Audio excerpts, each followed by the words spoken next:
Assalamualaikum warahmatullahi wabarakatuh. Innal hamdalillah nahmaduhu wa nasta'inuhu wa nastaghfiruh wa na'udzu billah min shururi anfusina wa min sayyiati a'malina. May yahdihillahu fala mudilla lahu wa may yudlil fala hadiya lahu. Asyhadu an la ilaha illallah wahdahu la syarika lahu wa asyhadu anna Muhammadan 'abduhu wa rasuluh. Ya ayyuhalladzina amanu taqullaha haqqa tuqatih wa la tamutunna illa wa antum muslimun. Ya ayyuhan nas taqu rabbakumul ladzi khalaqakum min nafsin wahidah wa khalaqa minha zawjaha wa batha minhuma rijalan katsiran wa nisaa'a wattaqullaha alladzi tasaaluna bihi wal arham innallaha kana 'alaikum raqiba. Ya ayyuhalladzina amanu taqullaha wa qulu qawlan sadida yuslih lakum a'malakum wa yaghfir lakum dhunubakum wa may yuti'illaha wa rasulahu faqad faza fawzan 'azima. Ma ba'd, fa inna asdaqal hadits kitabullah wa khairal hadi hadi Muhammadin sallallahu alaihi wasallam wa syarrul umuri muhdatsatuha wa kullu muhdatsatin bid'ah wa kullu bid'atin dhalalah wa kullu dhalalatin finnar. Para jamaah yang dimuliakan Allah Subhanahu wa taala, alhamdulillahilladzi bi ni'mati tatimmus shalihat. Segala puji bagi Allah yang dengan nikmat-nikmatnya terlaksana amal-amal saleh. Para jamaah yang dimuliakan Allah Subhanahu wa taala, insyaallah pada pagi hari ini kita akan mengkaji dua bab dari kitab Tauhid buah karya Syekh Muhammad Tamimi rahimahullahu taala, yaitu bab yang ke-9 dan yang ke-10. Bab yang ke-9 berkaitan dengan at-tabarruk, yakni mencari keberkahan. Sedangkan bab yang ke-10 berkaitan dengan adz-dzabhu, yaitu menyembelih hewan sembelihan. Para jamaah yang dimuliakan Allah Subhanahu wa taala, kita langsung memasuki bab yang ke-9, yaitu berkaitan dengan at-tabarruk, yakni mencari keberkahan. Judul dari bab ini dikatakan oleh Syekh Muhammad At-Tamimi rahimahullah adalah bab man tabarraka bisyajarin aw hajarin wa nahwihima. Bab orang yang mencari keberkahan lewat syajar, pohon, atau hajar, batu, atau selain dari keduanya. Artinya apa saja, yakni luas, bisa kita sebutkan apa saja ya selain dari pohon, batu yang telah disebutkan tadi, ya, dalam rangka mencari keberkahan, dalam rangka at-tabarruk, mencari keberkahan. Nah, di sini Syekh Muhammad Tamimi tidak langsung mengatakan bahwa mencari keberkahan adalah syirik, tidak. Beliau pergunakan yakni kalimat secara umum saja, itu barang siapa mencari keberkahan lewat pohon, batu, atau yang semisalnya. Nah, di sini tentunya akan kita jelaskan nanti bahwa tabarruk yakni mencari keberkahan itu ada dua. Ada tabarruk syar'i, ya, tabarruk yang syar'i yang dibenarkan oleh agama. Ada pula tabarruk ghair syar'i yang tidak dibenarkan oleh agama. Baik, para jamaah yang dimuliakan Allah Subhanahu wa taala, tentu terlebih dahulu kita akan berikan pengertian, ya. Kita akan berikan definisi tentang tabarruk, yakni mencari keberkahan. Tabarruk, ya, ini sudah menjadi bahasa kita barangkali. Ya, orang menyebutnya tabarruk, yaitu mencari keberkahan. Apa makna tabarruk? Tabarruk adalah, ya, asal kata dari al-barakatuh. Ini berkah, ini juga sudah menjadi bahasa kita, ya. Ya, ini berkah atau barakah, mencari keberkahan, mencari barokah begitu. Nah, al-barakah, yakni keberkahan itu adalah al-khairul katsir wa thubutuhu. kebaikan yang banyak lagi tetap. Nah, ini makna barokah. Ya, sekali lagi, makna barokah itu adalah yakni kebaikan yang banyak lagi tetap. Al khairul katsir wa thubutuhu. Baik, para jamaah yang dimuliakan Allah Subhanahu wa taala, kita mungkin pernah mendengar ya berkaitan dengan misalnya ilmu yang barokah, harta yang barokah, atau anak yang barokah, keturunan yang barokah. Apa pengertiannya itu? Pengertian tentang ilmu yang barokah adalah ilmu yang dapat memberikan kebaikan yang banyak bagi pemiliknya, dan juga ilmu tersebut dapat diberikan kepada orang lain sehingga orang lain mendapatkan kebaikan yang banyak, maka inilah ilmu yang barokah.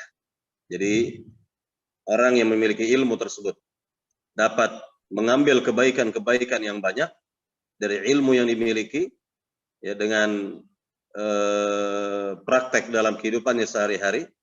Kemudian juga ilmu tersebut juga bermanfaat bagi keluarganya, bagi masyarakatnya. Maka ini adalah ilmu yang barokah. Ilmu yang barokah. Nah, kemudian yang kedua tentang harta yang barokah.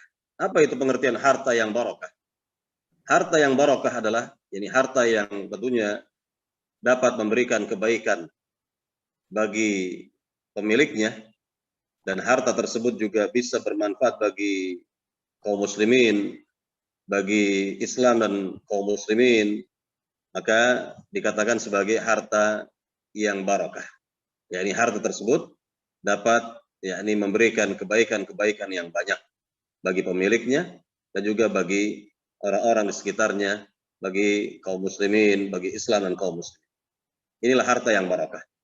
Adapun anak yang barokah atau keturunan yang barokah adalah yakni anak yang dapat memberikan kebaikan ya kepada kedua orang tuanya, kepada yakni kerabatnya, kepada keluarganya, kepada teman-temannya, kepada masyarakatnya, ya, dengan kebaikan-kebaikan yang dimilikinya dari ilmunya dan seterusnya. Maka ya ini disebut sebagai anak yang barokah, anak yang atau keturunan yang barokah. Baik, para jamaah yang dimuliakan Allah Subhanahu wa taala, kembali di sini berkaitan dengan at-tabarruk, yaitu mencari keberkahan. Ya, mencari keberkahan. Di dalam mencari keberkahan harus memiliki dua syarat. Ya, memiliki dua syarat. Artinya ini keberkahan yang dibenarkan, mencari keberkahan yang dibenarkan. Yang pertama adalah sesuai dengan tuntunan agama. Ya, sesuai dengan tuntunan agama. Ya, misalnya apa? Misalnya mencari keberkahan lewat Al-Quran Al-Karim. Ya, yaitu dibaca, dipelajari, diamalkan. Nah, itulah keberkahan dari Al-Quran Al-Karim. Sebagaimana Allah berfirman, Kitabun anzalnahu ilaika mubarakun. Yani kitab yang telah kami turunkan kepada engkau, Muhammad, yang memiliki keberkahan, kata Allah. Jadi Allah Subhanahu wa taala sendiri yang menjelaskan bahwa Al-Quran Al-Karim adalah kitab suci yang Allah turunkan kepada Nabi SAW, yang Allah nyatakan mubarakun, memiliki keberkahan. Nanti kita akan jelaskan lagi secara rinci berkaitan dengan Al-Quran Al-Karim ini. Baik, ini yang pertama. Kemudian yang kedua, tentang tabarruk yang dibenarkan itu adalah yakni tabarruk yang jelas-jelas dapat diindra, ya, yang dapat diindra, yang dapat dinalar dengan akal sehat begitu, ya. Maka apabila sesuai dengan akal sehat, dapat diindra dia, maka inilah tabarruk yang benar. Tabarruk yang benar. Contohnya ya belajar ilmu agama. Ya, belajar ilmu agama adalah ya yakni keberkahan tersendiri. Ya, belajar ilmu agama, membaca Al-Qur'an, mempelajari Al-Qur'an, mempelajari hadis Nabi sallallahu alaihi wasallam. Maka ini adalah keberkahan tersendiri. Keberkahan yang sangat banyak bagi siapa saja yang menginginkan ilmu agama, talabul ilm, belajar ilmu agama, kemudian mengajarkannya kepada orang lain. Maka ini adalah ya kebaikan yang banyak. Ya, tabarruk, mencari keberkahan lewat yakni pengajaran atau misalnya lagi lewat doa misalnya, ya dan lain sebagainya. Dari apa yang bisa kita lakukan dari kebaikan-kebaikan, maka ini adalah ya tabarruk yang dibenarkan atau mencari keberkahan yang dibenarkan. Baik, para jamaah yang dimuliakan Allah Subhanahu wa taala, kita memasuki sekarang tentang tabarruk syar'i, tabarruk yang dibenarkan oleh agama. Tentunya banyak sekali ya. Berkaitan dengan tabarruk syar'i ini sangat banyak sekali macam-macamnya. Apa di antaranya? Tabarruk syar'i yang pertama adalah lewat ucapan, lewat lisan kita. Lewat ucapan ya, perbuatan ya. Nah, ini banyak kita bisa mendapatkan kebaikan-kebaikan ya lewat lisan kita dan perbuatan-perbuatan kita. Kita ambil contoh berkaitan dengan lisan. Ya, berkaitan dengan lisan, seperti tadi telah disyaratkan membaca Al-Quran Al-Karim. Membaca Al-Quran Al-Karim adalah keberkahan. Ya, kita bisa bayangkan apa keberkahan yang terdapat dalam membaca Al-Quran. Yakni dihitung pahalanya oleh Allah Subhanahu wa taala per huruf, bukan per kata atau bukan per kalimat. Tetapi pahalanya itu adalah per huruf. Gitu bisa kita bayangkan. Kalau kita baca ya, yakni satu halaman saja misalnya atau setengah halaman misalnya dari Al-Qur'an ya, maka sudah berapa pahala yang kita dapat dari Allah Subhanahu wa taala jika kita membacanya ikhlas karena Allah Subhanahu wa taala. Inilah keberkahan Al-Qur'an. Baru dari ya huruf-hurufnya kita sudah mendapatkan pahalanya. Ya, belum lagi kalau kita mengkajinya. Belum lagi kalau kita mengamalkannya, maka sungguh banyak sekali pahala yang kita dapat dan ini adalah keberkahan lewat Al-Quran. Atau sebagai contoh, para jamaah bisa membuktikan sendiri. Bisa membuktikan sendiri, ya baca setiap hari Al-Baqarah. Surat Al-Baqarah di rumah. Membaca surat Al-Baqarah di rumah. Mungkin kalau ada pertanyaan, Ustaz, ya, ini surat Al-Baqarah kan panjang sekali itu. Ya, lebih dari ya 2 juz kan begitu. Maka ya bisa diangsur misalnya per hari ya misalnya 1 lembar, 2 lembar, 3 lembar sampai selesai nanti balik lagi ya baca lagi dari awal selain dari bacaan-bacaan Quran yang biasa kita baca gitu ya. Jadi misalnya kita sudah membaca Al-Qur'an setiap hari ya rutin sampai pertengahan ya sampai juz 15 atau 16 misalnya, itu tetap dilanjutkan. Tetapi juga Al-Baqarah juga bisa kita baca setiap hari. Ya, Al-Baqarah bisa kita baca setiap hari. Apa kata Nabi Sallallahu Alaihi Wasallam dalam hadis yang mulia dalam riwayat Muslim? Kata Nabi Sallallahu Alaihi Wasallam, "Iqra'u surat Al-Baqarah, fa inna akhdaha barakah." Wa tarkaha hasarah wa la tastati'uha al-batalah ay as-sahara. Kata Nabi sallallahu alaihi wasallam, bacalah oleh kalian surat Al-Baqarah di rumah. Karena membacanya akan mendapatkan keberkahan kata Nabi. Dan meninggalkannya akan mendapatkan kerugian dan rumah yang dibacakan Al-Baqarah tidak akan dapat ditembus oleh tukang sihir. Ya, rumah kata Nabi yang dibaca Al-Baqarah, dibacakan Al-Baqarah, ya tentunya oleh sahibul baitnya itu tidak akan ditembus oleh tukang sihir, kata Nabi Shallallahu Alaihi Wasallam. Lihatlah oleh para jamaah betapa besarnya keberkahan dari membaca surat Al-Baqarah di rumah. Ya, selembar, 2 lembar, ya terus sampai selesai, nanti balik lagi. Ya, selembar, 2 lembar, 3 lembar, begitu. Ya, syukur-syukur kalau setiap kali baca, setiap duduk itu bisa ya selesai Al-Baqarah misalnya. Nah, ini lebih bagus lagi. Setiap hari dibaca. Ya, selain kita membaca tadi ayat-ayat, surat-surat yang berkelanjutan kita baca begitu. Baik, para jamaah yang dimuliakan Allah Subhanahu wa taala, ini sebagai contoh. Contoh yang lainnya adalah zikrullah.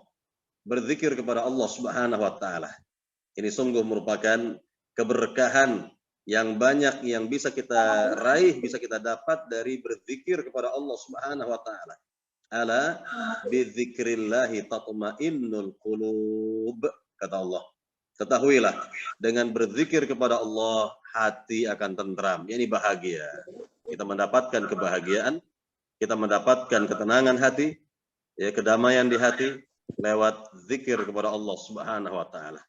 Ya, jangan kita lupakan zikir pagi sore, ya, zikir yang rutin juga, yakni sebaik-baik zikir adalah membaca Al-Qur'an Al-Karim dan zikir-zikir secara umum, ya, apakah kalau secara khusus yakni selesai sholat fardu misalnya, ya, kemudian untuk melakukan aktivitas ini itu, ketika keluar rumah ada zikirnya, ketika masuk toilet atau kamar mandi sebelumnya ada zikirnya, dan begitu selesai juga keluar dari kamar mandi ada zikirnya, dan seterusnya begitu. Semuanya ada tuntunannya, petunjuk dari Nabi Sallallahu Alaihi Wasallam. Para jamaah yang dimuliakan Allah Subhanahu wa taala, ya banyak ya berkaitan dengan ini semua bisa kita lihat tentang keberkahan-keberkahan lewat ya lisan kita. Ya, lewat lisan kita.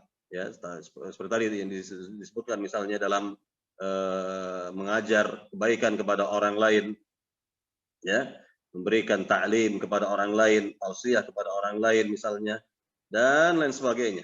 Mencegah ya perbuatan-perbuatan yang munkar, ya, memerintahkan hal-hal yang ma'ruf, memerintahkan ya yakni anggota keluarga untuk salat dan lain sebagainya. Maka ini semua adalah yakni keberkahan, ya, keberkahan dalam hal ini.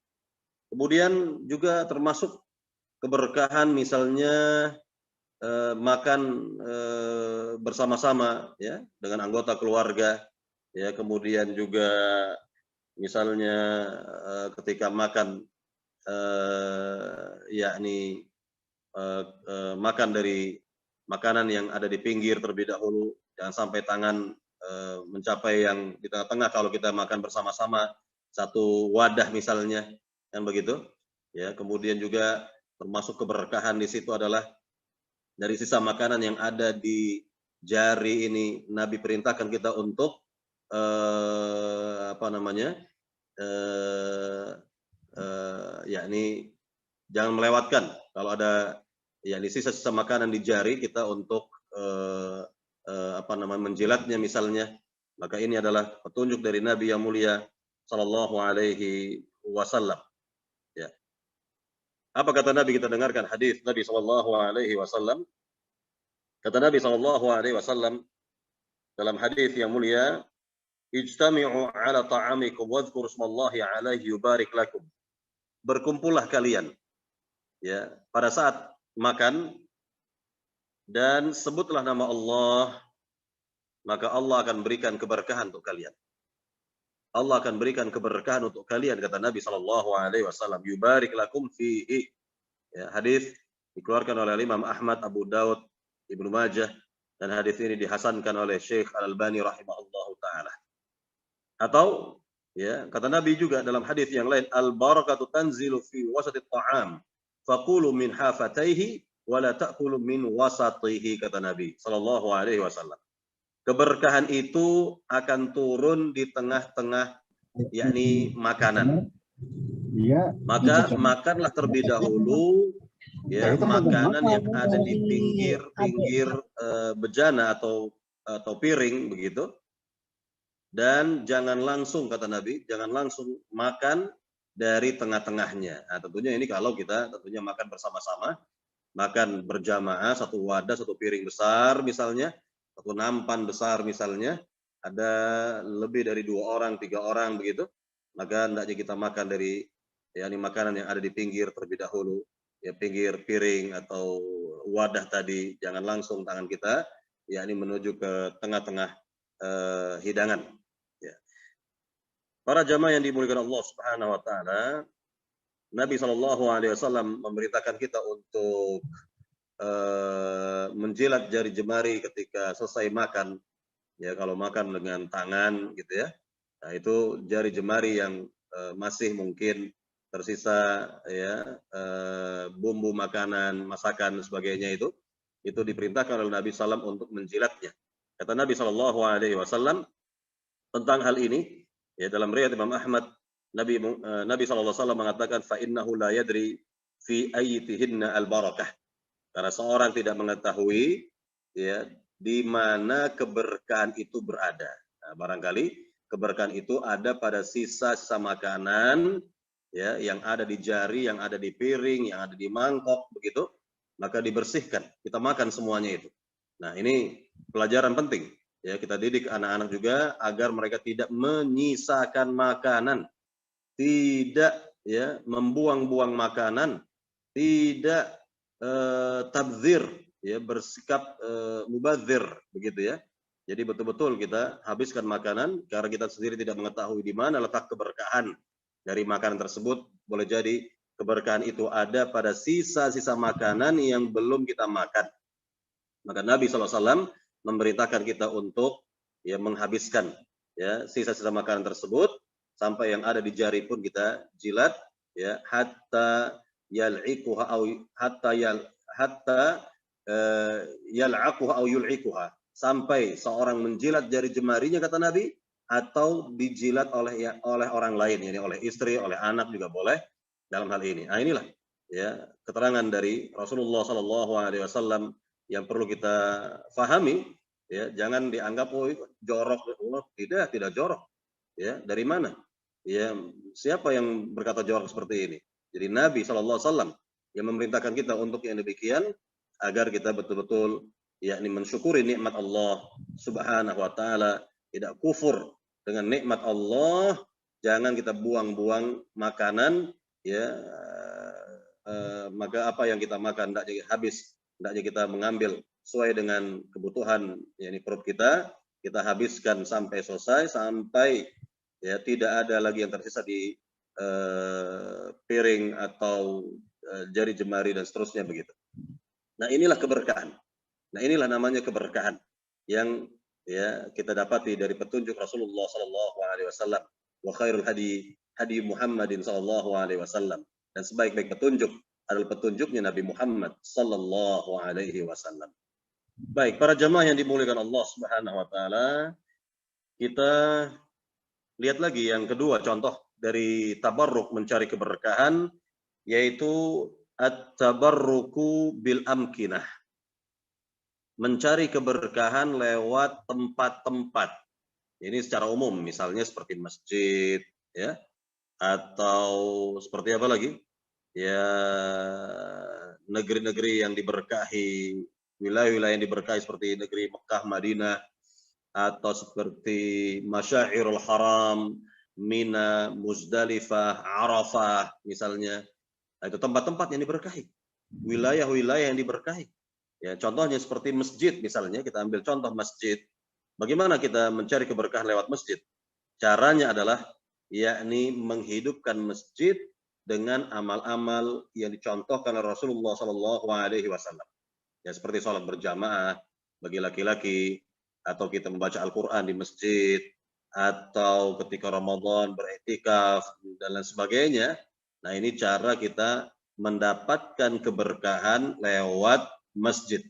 Ya, lewat masjid. Ya.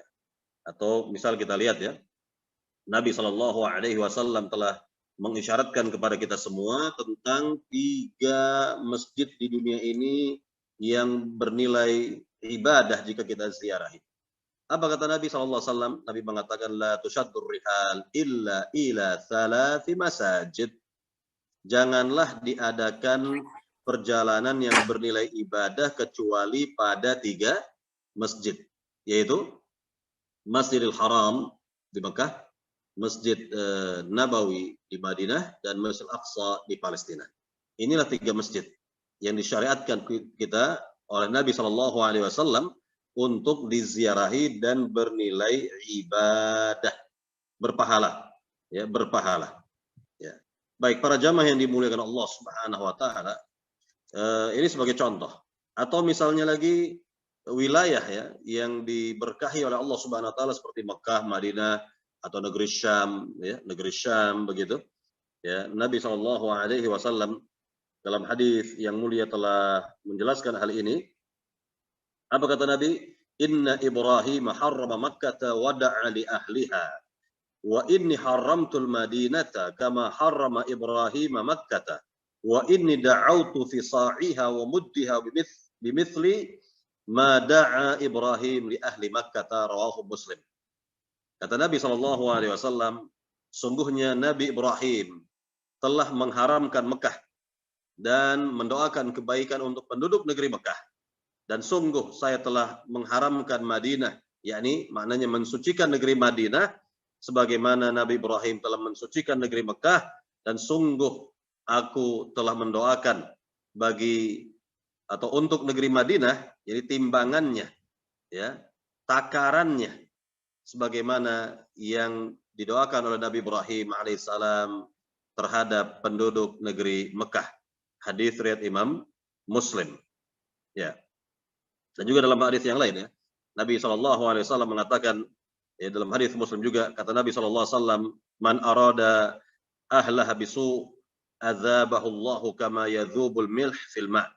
Barang siapa, kata Nabi, barang siapa menginginkan keburukan bagi penduduk negeri Mekah atau negeri Madinah, maka Allah, ya, akan buat si hamba ini lumer, begitu istilahnya, ini hancur sebagaimana lumernya garam di dalam air, ya. Jadi larutnya garam di dalam air. Jadi orang ini akan binasa, orang ini akan sengsara menurut hadis yang mulia ini. Ya, ini keterangan dari Nabi SAW.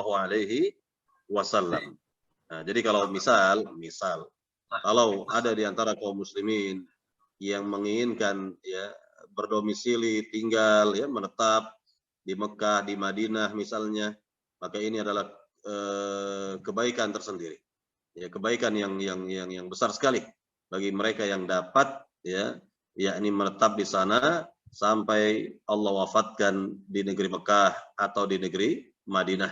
Karena barang siapa yang misalnya wafat di negeri Madinah kemudian dimakamkan jenazahnya di pemakaman Baqi Al-Gharqad, maka akan mendapatkan syafaat Nabi Muhammad sallallahu alaihi wasallam. Nah, ini keberkahan juga, ya, keberkahan lagi, ya, ketika seorang wafat dan dimakamkan di Baqi Al-Gharqad. Baik, para jamaah yang dimuliakan Allah Subhanahu wa taala, juga termasuk, ya, Masyairul Haram yang tadi telah disebutkan, yakni Arafah, ya, kemudian Muzdalifah, kemudian Mina, dan seterusnya.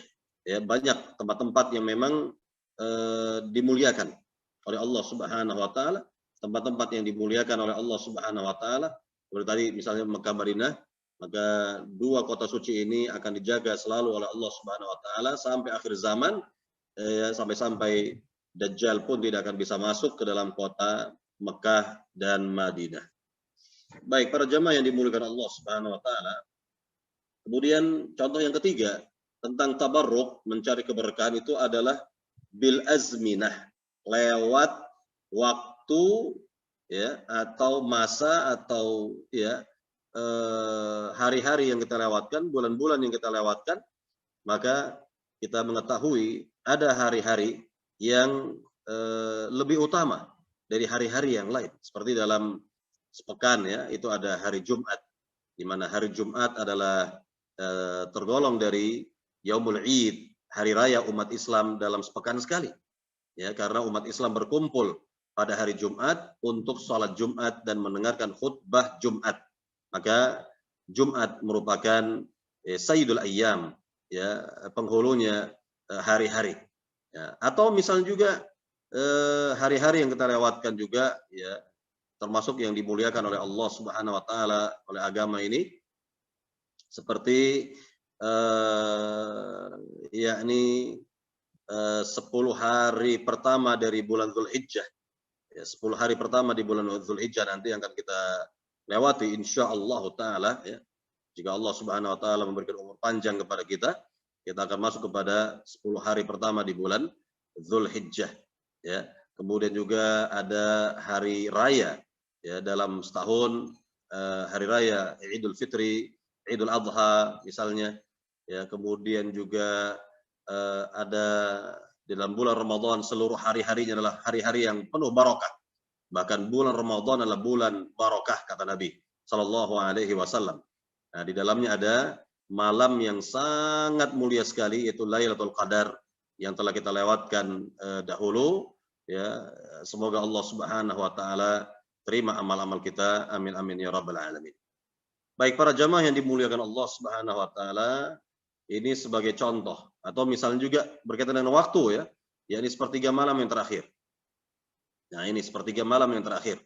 Kita bangun pada sepertiga malam yang terakhir untuk beribadah, berdoa kepada Allah Subhanahu wa taala, mendapatkan kebaikan-kebaikan, keberkahan dari Allah Subhanahu wa taala, ya, dan lain sebagainya, ya, dan lain sebagainya. Atau misalnya juga contoh yang keempat, yakni tabarruk lewat, ya, makanan, ya, lewat makanan seperti yang disebutkan dalam Al-Qur'an dan hadis tentang makanan tersebut seperti kurma, ya, minyak zaitun atau buah zaitun, ya. Kemudian juga susu misalnya, ya, habbatus sauda, air zam-zam, ya, madu dan lain sebagainya. Nah, ini semua adalah keberkahan, ya, keberkahan tersendiri yang Allah sebutkan, yang Nabi sebutkan, ya, dalam hadis-hadisnya. Nah, atau misalnya juga lewat binatang misalnya yang memang disebutkan keberkahannya, seperti, ya, kuda misalnya, ya, kuda misalnya, hewan yang dapat ditunggangi dan dapat memberikan manfaat yang banyak sekali, ya, atau juga seperti unta dan lain sebagainya lah, ya, hewan-hewan ternak yang dapat dimanfaatkan oleh kaum muslimin, ya, dimanfaatkan oleh kaum muslimin. Atau juga seperti pohon kurma, ya, berkaitan dengan pohon ini, ya, pohon kurma misalnya, ini juga termasuk, ya, ini pohon yang penuh keberkahan karena Nabi yang mulia sallallahu alaihi wasallam menyebutkan dalam hadis Bukhari, inna minasyajari, ya, lamma barakatuhu ka barakatil muslim. Sungguh ada pohon kata Nabi yang keberkahannya itu seperti keberkahan seorang muslim. Bayangkan, ya, pohon ini, ya, Nabi sebut sebagai pohon yang barakah, yang keberkahannya ini seperti apa? Seperti seorang muslim, ya, seperti seorang muslim kata Nabi sallallahu alaihi wasallam. Nah, jadi kalau kita lihat, ya, ini buah kurma itu sendiri, ya. Jadi buah kurma itu sendiri, ya, dia tidak memiliki wangi namun manis dan bermanfaat insyaallah bagi tubuh kita. Nah, inilah keberkahannya. Inilah keberkahannya, ya. Jadi berkaitan dengan, ya, mencari keberkahan adalah banyak sekali macam-macamnya yang tadi telah dijelaskan. Adapun kebalikannya sekarang, yakni tabarruk ghair syar'i, yakni tabarruk, yakni mencari keberkahan yang tidak disyariatkan, ya, bahkan dapat menjurus kepada syirik misalnya. Ini banyak nih. Nah, ini banyak, ya, seperti yang banyak dilakukan oleh orang-orang jahiliyah di masa dahulu, ya, yang cara mereka mencari keberkahan itu tidak ada petunjuknya dalam Al-Quran, tidak ada petunjuknya dalam hadis, dan tidak pula dibenarkan oleh akal sehat. Tidak pula dibenarkan oleh akal sehat. Ini banyak sekali, nanti kita akan lihat dalam dalil, ya, baik itu Al-Quran maupun hadis Nabi Shallallahu Alaihi Wasallam yang akan nanti kita baca dan akan kita jelaskan insya Allah taala. Contoh banyak ya berkaitan dengan tabarruk yang tidak disyariatkan, bahkan dapat menjurus kepada syirik, ya, misalnya melakukan ziarah kubur, mencium-cium batu nisan, ya, atau meminta-minta kepada mayit, pada orang yang sudah meninggal, ya, dalam rangka katanya mencari keberkahannya. Yang dikubur ini adalah orang suci, orang yang penuh keberkahannya katanya. Nah ini ya tidak ada contoh seperti ini dari Al-Quran, tidak ada contoh dari hadis, dan tidak pula dibenarkan oleh akal sehat yang seperti ini. Ya, berbicara kepada orang yang sudah meninggal, ya, berbicara kepada orang yang sudah meninggal, seolah-olah berdialoglah dengan orang yang sudah meninggal. Ini pun tidak ada contoh, ya, dari para salafus salih radhiyallahu taala anhum ajma'in. Baik, para jamaah yang dimuliakan Allah Subhanahu wa taala, kita memasuki dalil. Ya, kita memasuki dalil dari bab yang ke-9 ini. Kita akan dapati dua dalil. Yang pertama dari ayat Al-Quran, kemudian yang kedua dari hadis Nabi Sallallahu Alaihi Wasallam. Yang pertama dalilnya adalah dalam surat An-Najm, bisa dilihat dalam surat An-Najm ayat 19 sampai 23. Dari surat An-Najm ayat 19 sampai 23 gitu ya.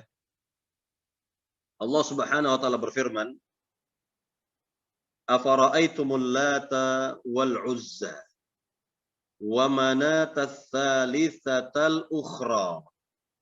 Alakumudz dzakaru wa lahul untha.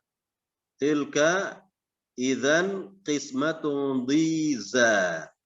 In hiya illa asma'un sammaitumuha antum wa aba'ukum ma anzalallahu biha min sultan iyattabi'una illa dhann wa ma tahwal anfus wa laqad ja'ahum min rabbihimul huda." Artinya, maka apakah patut kalian, wahai orang-orang musyrik, menganggap Latta, Uzza, dan Manat yang ketiga, yang paling terkemudian sebagai anak perempuan Allah? Apakah patut untuk kalian, yakni anak laki-laki, dan untuk Allah anak perempuan? Yang demikian itu tentulah suatu pembagian yang tidak adil. Itu tidak lain hanyalah nama-nama yang kalian dan bapak-bapak kalian mengada-adakannya. Allah tidak menurunkan suatu keterangan pun untuk menyembahnya. Mereka tidak lain hanyalah mengikuti sangkaan-sangkaan dan apa yang diingini oleh hawa nafsu mereka. Dan sungguhnya telah datang petunjuk kepada mereka dari Tuhan mereka. Nah ini ya keterangan dari Rabbul Alamin sebagai bantahan Allah Subhanahu wa taala ya terhadap orang-orang musyrikin, orang-orang jahiliyah, di mana mereka memiliki berhala-berhala yang sangat banyak tentunya. Adapun 3 berhala yang disebutkan dalam ayat yang mulia ini adalah berhala-berhala yang populer, yang sangat populer di tengah-tengah mereka di zaman dahulu, yaitu Lata, Uzza, dan Manat. Yang ketiga berhala ini mereka anggap sebagai anak-anak perempuannya Allah. Bayangkan. Kita bisa bayangkan itu. Kok berhala-berhala dinyatakan oleh mereka itu sebagai anak-anak perempuannya Allah, begitu. Ya. Kemudian bagi mereka itu adalah anak laki-laki. Artinya orang-orang Arab jahiliyah dahulu sangat bangga, sangat senang sekali, sangat bahagia sekali jika lahir bagi mereka anak laki-laki. Lahir bagi mereka anak laki-laki. Dan kebalikannya, mereka akan sedih, mereka akan susah hatinya gelisah, berkecamuk hati mereka saat ya yang lahir bagi mereka adalah anak perempuan.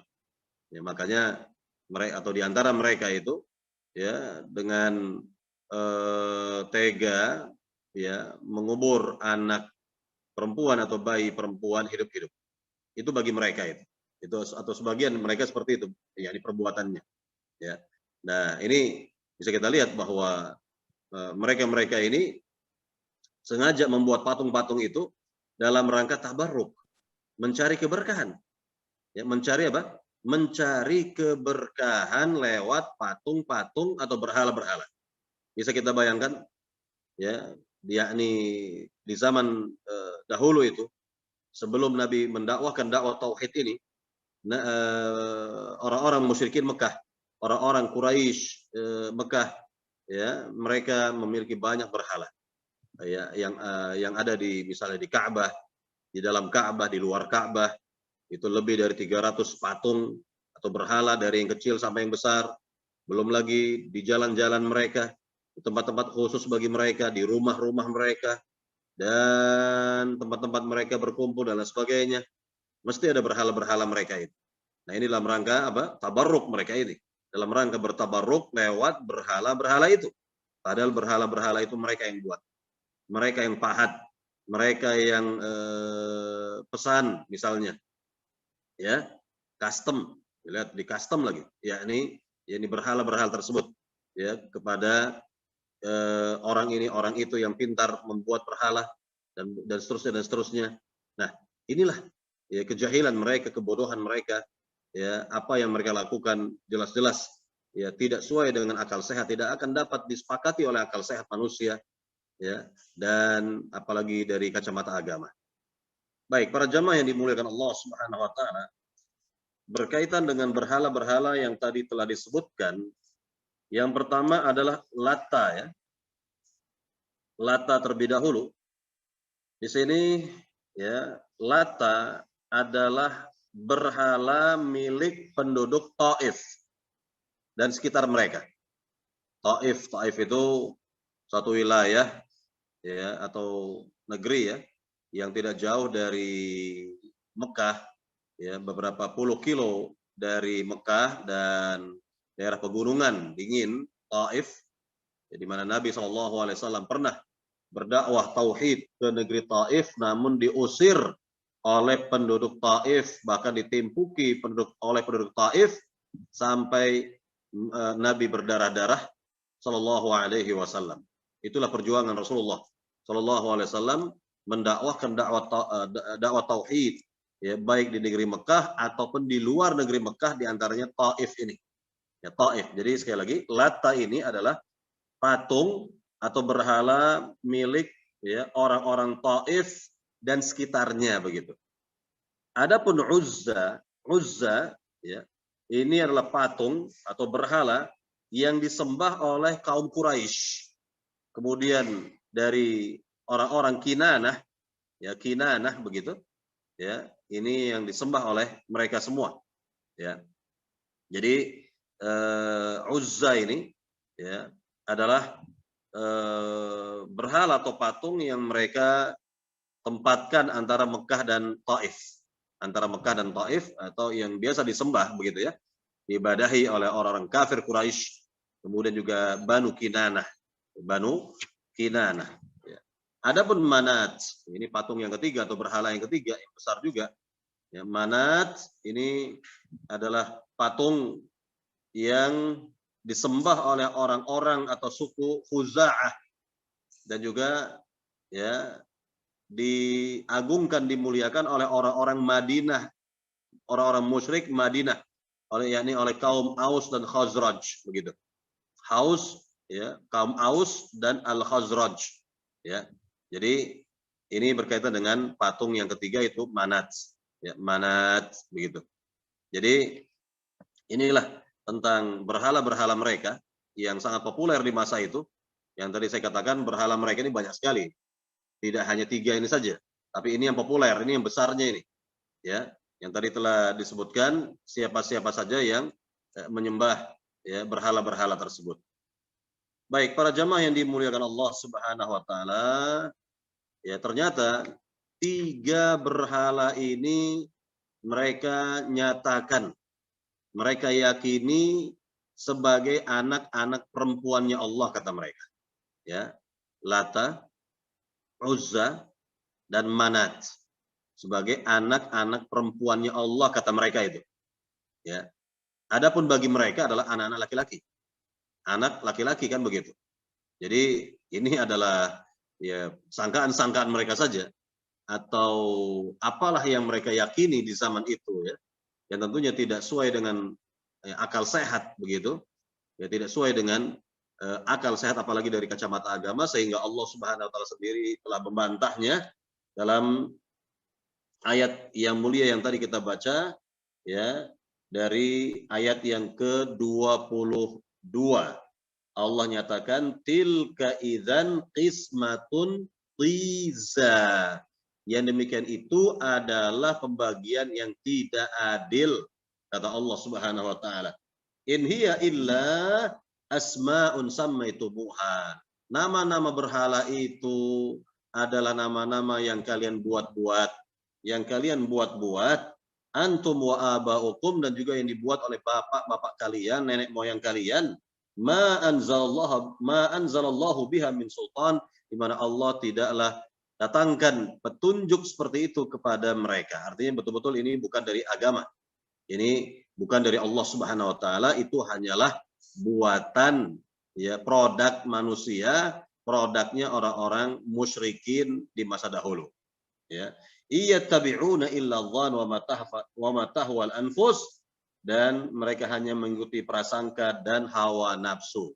Nah, inilah ya di mana yakni agama mereka ini agama hawa nafsu, bukan agama ilmu. Adapun Islam adalah agama ilmu. Agama yang didasari oleh Al-Qur'an dan hadis Nabi sallallahu alaihi wasallam, dan itulah ilmu. Itulah ilmu dalam agama ini. Adapun agama orang-orang musyrikin, agama paganisme adalah yakni agama prasangka dan hawa nafsu mereka. Jadi masa dahulu itu.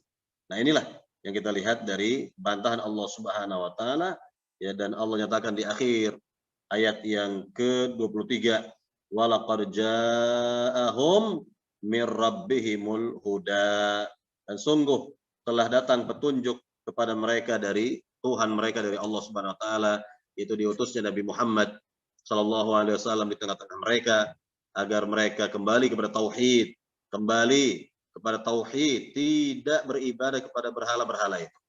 Nah, kemudian kita lihat dalam sirah Nabi, perjalanan hidup Nabi, ketika Nabi dan umat Islam, para sahabat menguasai negeri Mekah ya, negeri Mekah.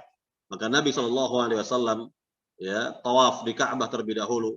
Kemudian setelah itu menghancurkan berhala-berhala dengan tongkat-tongkat beliau, ya, dan dihancurkan juga oleh kaum muslimin berhala-berhala itu. Dibersihkan Ka'bah ya, dalam Ka'bah ya, luar Ka'bah, sekitar Ka'bah dari unsur-unsur kesyirikan atau paganisme atau agama kesyirikan ini, sehingga bersihlah Ka'bah dan sekitarnya, Masjidil Haram, bersihlah Mekah ya dan sekitarnya dari berhala-berhala atau patung-patung atau ya sembahan-sembahan mereka itu.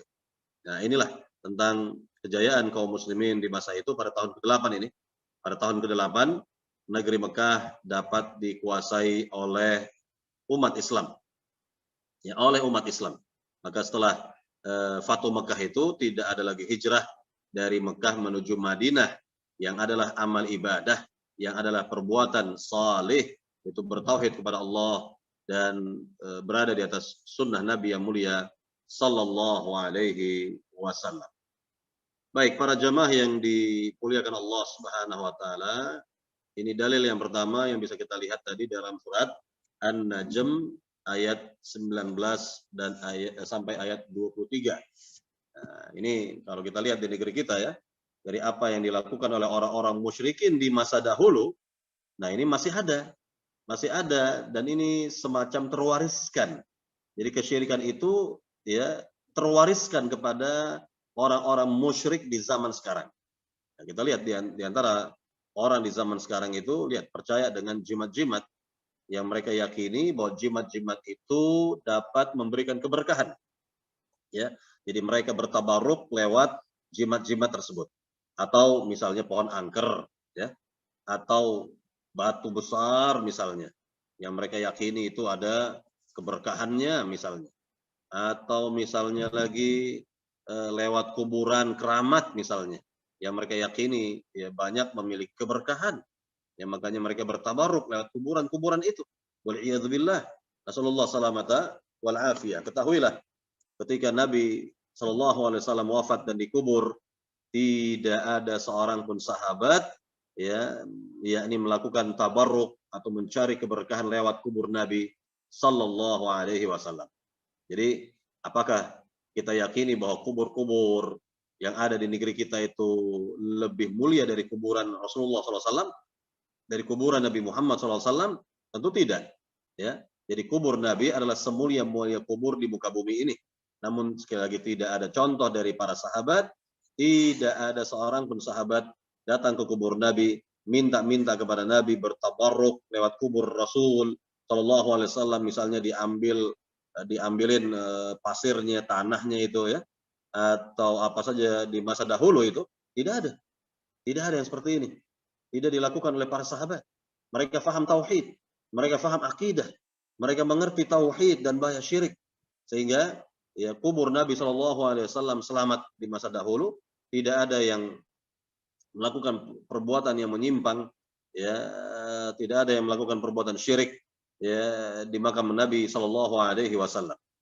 Ya, nah inilah yang kita lihat pada Al-Qurun, ya 3 zaman atau 3 generasi yang utama itu para sahabat, para tabi'in dan tabi'ut tabi'in, mereka semua ya tentu memuliakan, menghormati kubur Nabi Muhammad SAW, namun tidak berlebihan dan tidak menjadikan kubur beliau ya sebagai berhala yang disembah ataupun mencari keberkahan lewat kubur Nabi Sallallahu Alaihi Wasallam. Nah inilah ya pentingnya kita mengkaji kembali, pentingnya kita belajar lagi tauhid agar kita faham bagaimana kita bertabarruk yang syar'i, ya, mencari keberkahan yang dibenarkan oleh agama. Ya, adapun selain itu ya tentunya ya, tabarruk ghair syar'i, tabarruk yang tidak dibenarkan oleh agama, yang bisa dikatakan bid'ah dia, atau bisa dinyatakan dia syirik misalnya, ya, kalau jelas-jelas mengarah kepada kesyirikan.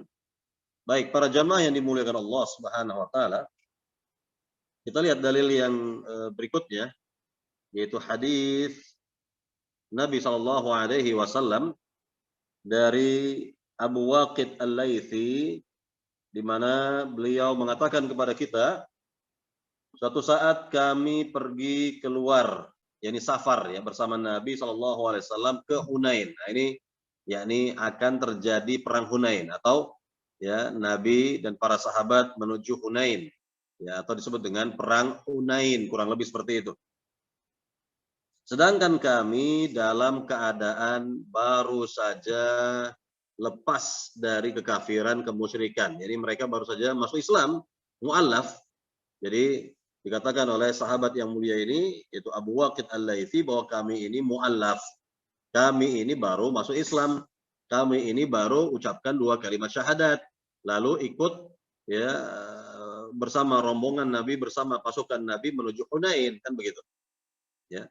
Nah, dikatakan lagi di sini, ya, ketika itu orang-orang musyrik, orang-orang Arab musyrik mempunyai sebatang pohon bidara, ya, sebatang pohon bidara yang disebut dengan Zatu Anwat.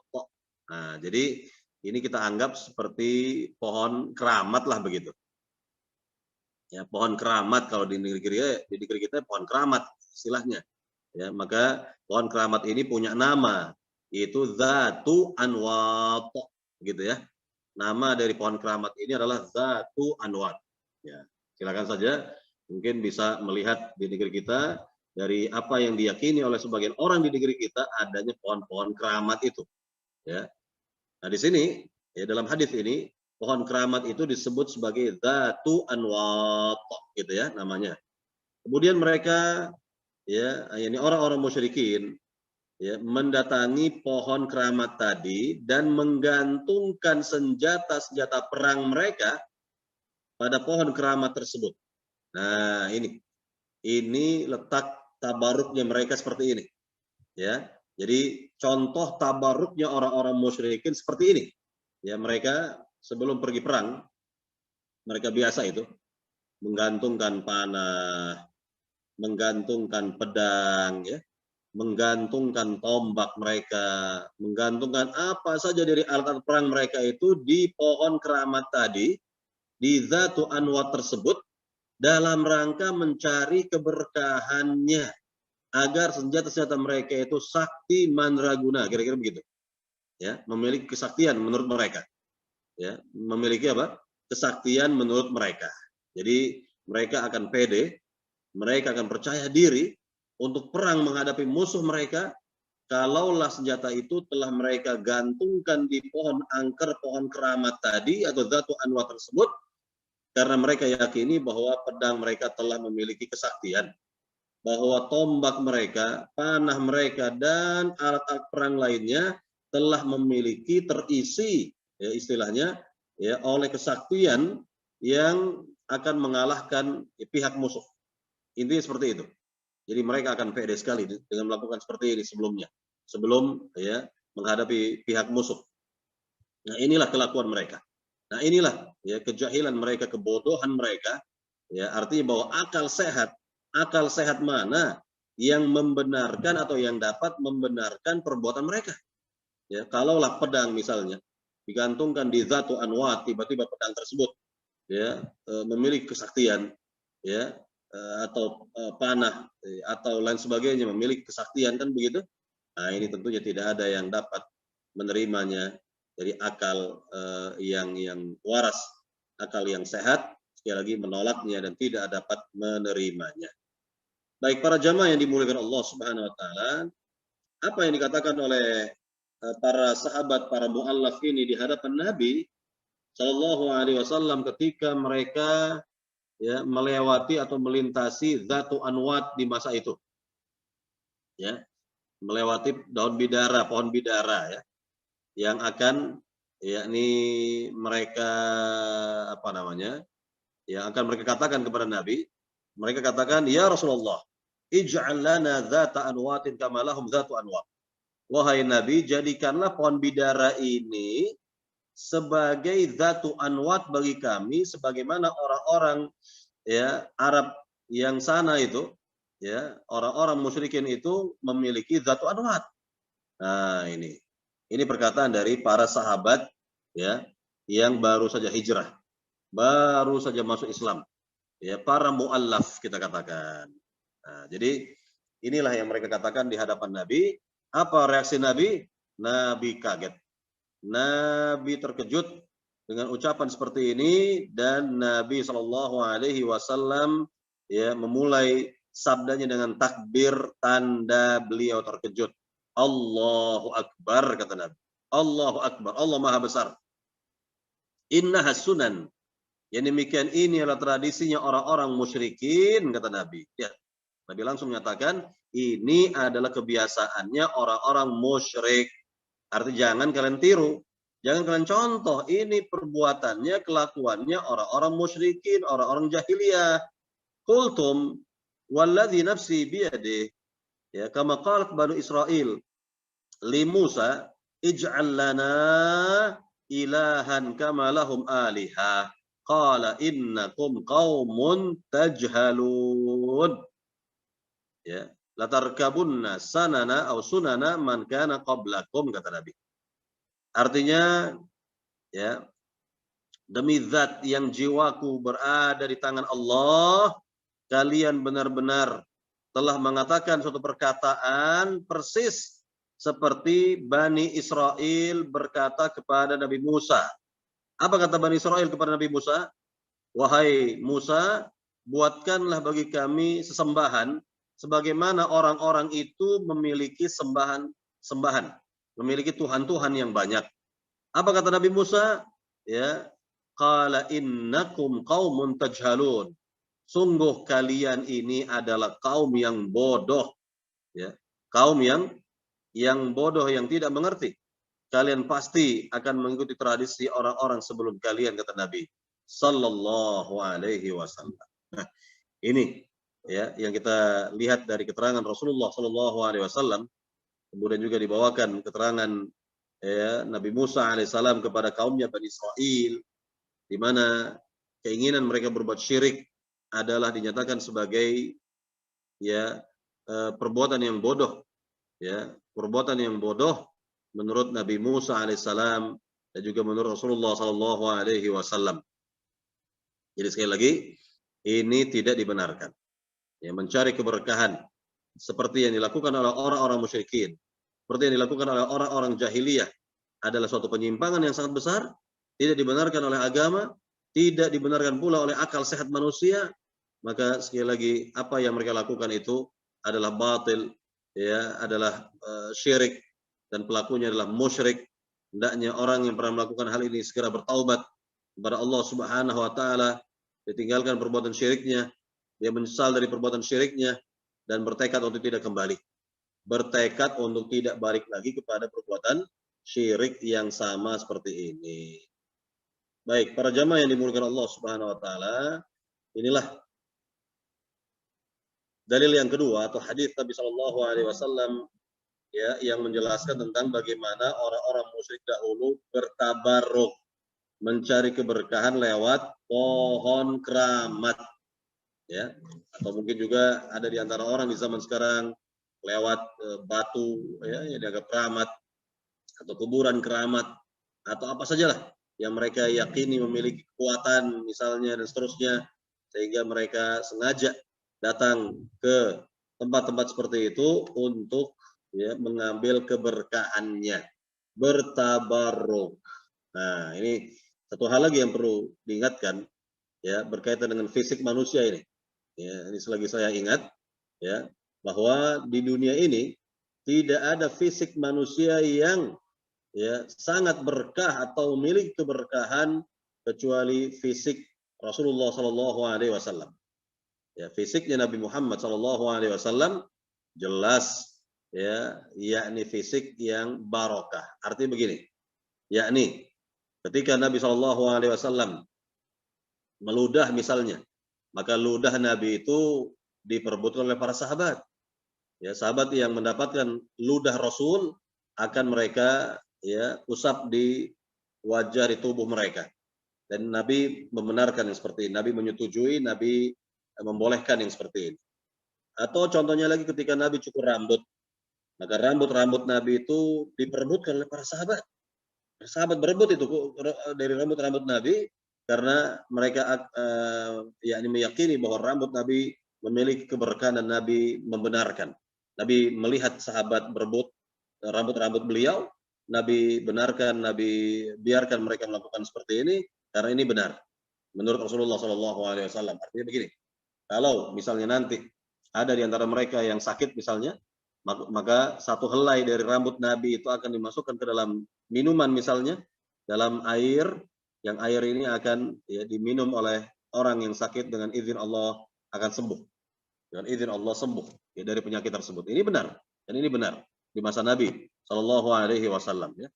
Kemudian juga ketika Nabi berwudu misalnya, maka air percikan dari wudu Nabi itu diperebut oleh para sahabat. Nah, itu ya. Atau misalnya lagi ketika Nabi berkeringat, keringat Nabi itu ada yang menampungnya. Atau misalnya lagi ketika Nabi berdarah, maka darah Rasul juga ada yang ya mengambilnya. Ya, ketika Nabi berdarah itu dalam perang misalnya, ya dan seterusnya berkaitan dengan fisik Nabi Muhammad Shallallahu alaihi wasallam. Nah, ini kalau ini jelas sudah Nabi sudah wafat, maka tidak ada lagi ya orang-orang di masa sekarang misalnya mengklaim, oh saya masih memiliki rambut Nabi Muhammad Shallallahu alaihi wasallam. Dari mana? Ya, dari mana kebenarannya? Ya, apa yang membenarkan klaim tersebut? Begitu ya. Wah, itu adalah jelas-jelas rambut Rasulullah misalnya. Ya, rambutnya Nabi Muhammad Shallallahu alaihi wasallam. Ini sulit kita membenarkan di zaman sekarang hal yang seperti ini. Ya tentu banyaknya kalau ya berdusta lah, atau sulit kita membenarkan yang seperti ini. Baik. Para jamaah yang dimuliakan Allah Subhanahu wa taala, kita telah menjelaskan bab yang ke-9 berkaitan dengan tabarruk, mencari keberkahan, dan telah kita jelaskan tabarruk yang syar'i dan tabarruk yang tidak syar'i begitu. Nah, kemudian kita masuk sekarang kepada bab yang ke-10, dan tentunya bab 10 ini nanti juga ada hubungannya dengan bab yang ke-11. Ya, bab yang ke-11 ya. Mungkin untuk bab yang ke-10 ini secara umum saya jelaskan, dan nanti akan saya jelaskan lagi pada pertemuan selanjutnya yang akan datang insyaallah taala, karena juga akan berhubungan ya untuk yakni bulan Juli ini berkaitan erat, sangat berkaitan erat ya dengan Idul Adha, ya, dengan Idul Adha, ya, insyaallah taala. Ya, baik para jamaah yang dimuliakan Allah Subhanahu wa taala, bab yang 10 ini berkaitan dengan az-zabhu, menyembelih. Nah, berkaitan dengan menyembelih, ya, di sini dibawakan memang bab oleh Syekh Muhammad Tamimi rahimahullah tentang menyembelih, ya, tentang menyembelih, tapi yang ke-10 ya, yaitu dikatakan dari judul bab ini adalah, kata beliau rahimahullah, bab ma jaa fi dzabhi li ghairillah. Bab tentang menyembelih hewan sembelihan dengan niat bukan karena Allah. Ya, bukan karena Allah, mungkin karena jin, mungkin untuk Tuhan ini, Tuhan itu, atau untuk siapa begitu, Nyi Roro Kidul misalnya atau lain sebagainya, ya, wallahu taala alam, yang jelas bukan karena Allah atau bukan diniatkan karena Allah Subhanahu wa taala, wal iyadzubillah, maka ini jelas adalah ya ini kesyirikan, ya, kesyirikan. Baik, para jamaah yang dimuliakan Allah Subhanahu wa taala, jelas kita lihat dari judul bab ini yang dibawakan oleh Syekh Muhammad Tamimi, karena beliau langsung menyatakan bab ya tentang orang yang menyembelih hewan sembelihan diniatkan bukan karena Allah. Tentu kalau dikatakan bukan karena Allah, ya, untuk selain Allah adalah syirik, adalah perbuatan syirik. Kemudian para jamaah yang dimuliakan Allah Subhanahu wa taala, ya, kita lihat di sini ada 4 dalil, ya. Ada 4 dalil, 2 dalil dari Al-Qur'an dan 2 dalil dari hadis Nabi Shallallahu alaihi wasallam begitu. Nah, kita akan jelaskan, kita bawakan 2 dalil dari ayat Al-Qur'an terlebih dahulu, dan selebihnya nanti kalau ada waktu lagi ya kita akan jelaskan pada kajian berikutnya insyaallah, karena berkaitan dengan bab yang setelahnya, bab yang ke-11 insyaallah taala. Dalil yang pertama yaitu dalam surat Al-An'am. Dalam surat Al-An'am ayat 162 163. Apa kata Allah Subhanahu wa taala? Allah berfirman, "Qul inna salati wa nusuki wa mahyaya wa mamati lillahi rabbil alamin. La syarika lahu. Wa bidzalika umirtu wa ana awwalul muslimin." Artinya, katakanlah wahai Muhammad, ini kepada orang-orang, yakni Nabi ingin mengumumkan ya, memberikan pengumuman kepada orang-orang di masa itu, kepada kaum musyrikin di masa itu. Qul, katakanlah kepada orang-orang, inna salati, sungguhnya salatku, wa nusuki, dan ibadahku. Ini makna secara umum ibadah. Nusuk, ya, kalau makna secara umum adalah ibadah. Kalau nusuk, makna secara khusus adalah menyembelih. Ya, menyembelih. Wa mahyaya, dan kehidupanku. Wa mamati, dan matiku untuk siapa? Lillahi rabbil alamin. Untuk Allah Rabb alam semesta. Kemudian dipertegas lagi pada ayat berikutnya, la syarika lahu, tidak ada sekutu baginya, wa bidzalika umirtu, dan dengan demikianlah aku diperintah, ini diperintah untuk mengumumkan tauhid ini, ya, yakni memerintahkan untuk bertauhid agar manusia bertauhid di masa itu, kan begitu. wa bidzalika umirtu wa ana awwalul muslimin, dan aku adalah orang yang pertama kali berserah diri kepada Allah dengan tauhid. Ingat, wa ana awwalul muslimin, ya, kita artikan secara khusus, dan saya adalah orang yang pertama kali berserah diri kepada Allah dengan tauhid. Baik, para jamaah yang dimuliakan Allah Subhanahu wa taala, dari dua ayat ini, ya, dari dua ayat ini lahirlah definisi Islam. Ya, dari dua ayat ini lahirlah definisi Islam. Apa itu Islam? Nah, kembali kita kepada, ya, kajian kita terdahulu yang kita telah sampaikan definisi Islam. Makna Islam secara bahasa, secara etimologi adalah al-istislam, berserah diri. Ya, berserah diri. Ini secara bahasa, secara etimologi. Kemudian makna Islam secara terminologi adalah al-istislamu lillahi bitauhid wal inqiyat lahu bitta'ah wal bara'atu minasyirki wa ahli. Islam itu adalah berserah diri kepada Allah dengan tauhid. Ingat, berserah diri kepada Allah dengan tauhid, tunduk dan patuh kepada Allah dengan mengerjakan kewajiban agama, serta, ya, berlepas diri dari perbuatan syirik dan pelakunya. Sekali lagi, ya, makna Islam itu adalah berserah diri kepada Allah dengan tauhid, tunduk dan patuh kepada Allah dengan mengerjakan kewajiban-kewajiban agama, serta berlepas diri dari perbuatan syirik dan pelakunya. Nah, inilah Islam. Inilah makna Islam yang sempurna. Ya, makna Islam yang sempurna. Jadi dari ayat yang mulia ini telah jelas bagi kita apa itu Islam. Ya. Dan sekali lagi kita kembali kepada ayat yang mulia ini, atau dua ayat yang mulia ini. Allah Subhanahu wa taala berfirman, "Qul inna salati." Katakanlah wahai Muhammad kepada orang-orang itu, sungguhnya salatku. Lihat, disebutkan pertama salat. Ini adalah semulia-mulia amal, semulia-mulia ibadah. Tentunya setelah, ya, rukun Islam yang pertama syahadat, dua salat. Ini kalau berurutan secara rukun kan begitu, ya, rukun agama, maka kita katakan bahwa salat adalah semulia-mulia ibadah. Semulia-mulia ibadah, dan seluruh ibadah akan bertolak kepada salat ini. Atau barometer, kita katakan barometer dari ibadah-ibadah yang lain adalah salat. Apa kata Nabi? Nabi Shallallahu Alaihi Wasallam mengatakan kepada kita semua, kata Nabi Shallallahu Alaihi Wasallam, "Awalu ma yuhasabu bihil abdu yaumal qiyamah as-salah.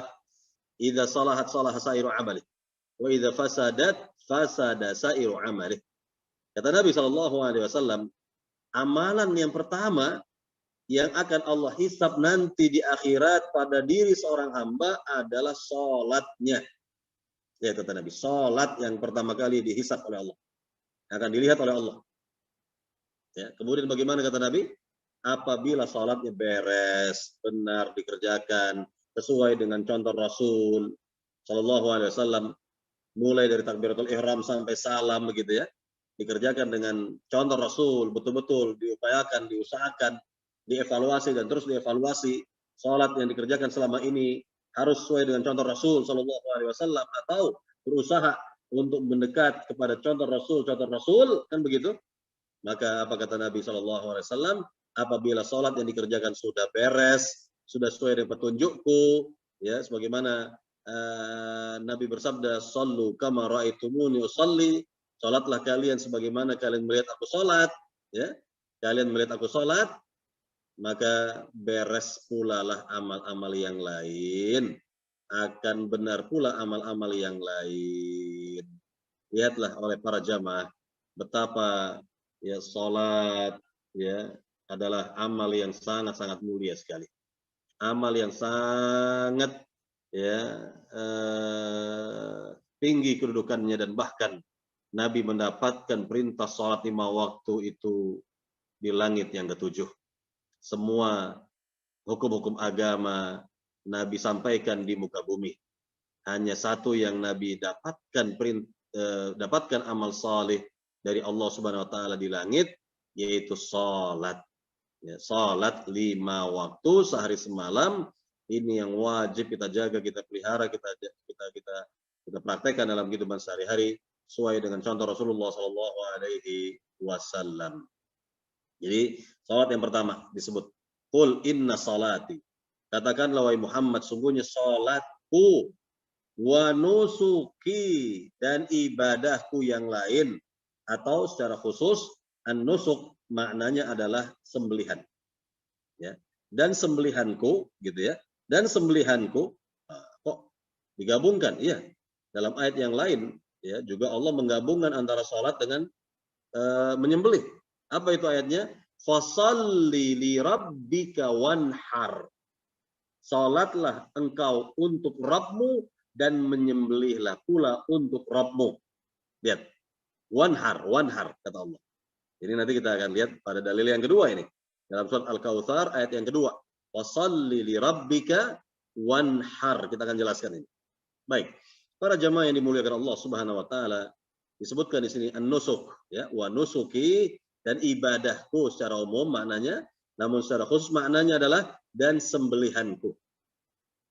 Wa mahyaya wa mamati dan ya kehidupanku serta kematianku. Lihat, hidupnya kita ya harus kita buktikan ya karena Allah Subhanahu wa taala, untuk karena Allah. Jelas karena kita hidup di dunia ini, kita ada di dunia ini, kita dicipta oleh Allah di dunia ini adalah untuk beribadah kepada Allah.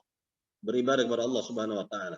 Wa ma khalaqtul jinna wal insa illa liya'budun. Dalam surat Az-Zariyat ayat 56. Dan tidaklah aku cipta jin dan manusia kecuali hanya untuk beribadah kepadaku. Liya'budun, apa maknanya? Liyuwahiduni, untuk mentauhidkan aku, mentauhidkan Allah Subhanahu wa taala. Ya. Jadi ini yang perlu kita pahami di sini, bahwa beribadah kepada Allah itu artinya mentauhidkan Allah Subhanahu wa taala. Ya, mentauhidkan Allah Subhanahu wa taala. Maka dinyatakan di sini wa mahyaya wa mamati lillahi rabbil alamin. Kehidupanku dan kematianku hanyalah untuk Allah Rabb alam semesta. Jadi bukan untuk yang lain. Ya, hanya untuk Allah Subhanahu wa taala. Kemudian dipertegas. Ayat yang mulia ini dipertegas pada ayat yang berikutnya, la syarika lahu. Tidak ada sekutu bagi Allah. Jadi dalam hal salat, dalam hal menyembelih, dalam kehidupan dan kematian ya, dalam seluruh aktivitas kita di dunia ini, lillahi rabbil alamin, la syarika lahu. Tidak ada sekutu bagi Allah Subhanahu wa taala, baik di langit, di bumi atau di antara keduanya. Tidak ada tandingan bagi Allah. Tidak ada sekutu bagi Allah Subhanahu wa taala. Jadi sekali lagi ayat ini sebagai penegasan. Ayat ini sebagai penegasan bagi ayat yang sebelumnya. Ya, yang mana ayat sebelumnya dikatakan lillahi rabbil alamin, maka Allah tegaskan la syarika lahu. Tidak ada sekutu bagi Allah, tidak ada tandingan bagi Allah Subhanahu wa taala dalam semua bentuk ibadah, ya. Wa bidzalika umirtu, dan dengan demikianlah aku diperintah. Ini perintah yang paling utama, ya, yakni Allah perintahkan kepada nabinya Rasulullah SAW untuk mendakwakan dakwah tauhid ini kepada orang-orang, kepada manusia di masanya. Maka Nabi SAW mendakwahkan penduduk negeri Mekah kepada tauhid. Nabi katakan kepada mereka, ya qaumi qulu la ilaha illallah tuflihu. Wahai kaumku, ucapkanlah oleh kalian kalimat tauhid la ilaha illallah, pasti kalian beruntung, kata Nabi. Pasti kalian beruntung. Ya, qulu la ilaha illallah tuflih. Katakanlah, ucapkanlah la ilaha illallah. Kalimat tauhid la ilaha illallah tuflihu. Pasti kalian beruntung, kata Nabi sallallahu alaihi wasallam. Jadi ini adalah perintah dari Allah Subhanahu wa taala kepada Nabi agar Nabi mendakwakan dakwah tauhid di negeri Mekah. Bayangkan, ya, yang mereka benci itu bukan Nabi, bukan orangnya. Ya, bukan sifat-sifat Nabi. Jelas kalau Nabi dan sifat-sifatnya jelas sangatlah mereka senangi. Tetapi yang mereka tidak senang dari Nabi ini adalah dakwah tauhid. Ini yang mereka tidak senang. Ini yang mereka tentang. Ini yang mereka yakni berusaha untuk memadamkan dakwah tauhid ini. Ya, sampai akhirnya mereka berusaha untuk membunuh Nabi. Berbagai cara telah mereka pakai, tapi tidak berhasil. Yang akhirnya cara yang terakhir adalah mereka pakai, yaitu ingin membunuh Rasulullah Shallallahu Alaihi Wasallam, yang akhirnya Allah selamatkan nabinya, ya Allah keluarkan nabinya dari Mekah menuju Madinah, Allah selamatkan Rasulullah Shallallahu Alaihi Wasallam. Baik, para jamaah yang dimuliakan Allah Subhanahu Wa Taala, di akhir ayat yang mulia ini Allah nyatakan wa ana awwalul muslimin, dan aku adalah orang yang pertama kali berserah diri kepada Allah dengan tauhid. Maknanya berserah diri kepada Allah dengan tauhid, ya. Jadi sekali lagi inilah makna dari al-Islam tadi yang diambil dari dua ayat yang mulia ini. Sekali lagi makna Islam itu adalah berserah diri kepada Allah dengan tauhid, tunduk dan patuh kepada Allah dengan mengerjakan kewajiban agama, serta berlepas diri dari perbuatan syirik dan pelakunya. Ini makna dari, ya, ayat yang mulia ini. Ya. Baik, para jamaah yang dimuliakan Allah Subhanahu Wa Taala, kita lanjut kepada dalil yang kedua dalam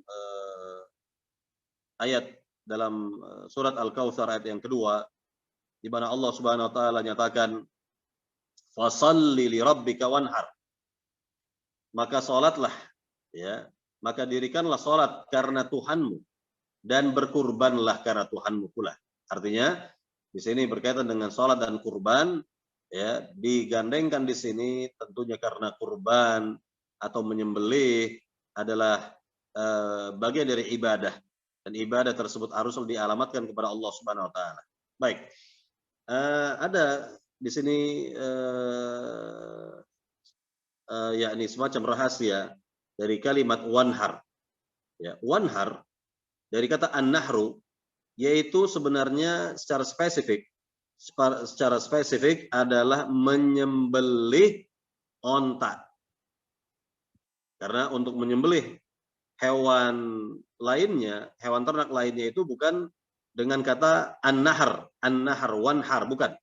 Tapi az-zabhu, di mana makna az-zabhu adalah menyembelih hewan sembelihan, ya, yaitu lewat lehernya, ya, lewat, ya, disembelih, ya, lewat lehernya itu, dibaringkan dia, atau dalam posisi apa, ya, tidur atau berbaring dia itu hewan ternak itu, ya, seperti kambing, ya, domba, sapi, ya, kerbau dan hewan-hewan ternak lainnya yang dikonsumsi oleh kaum muslimin.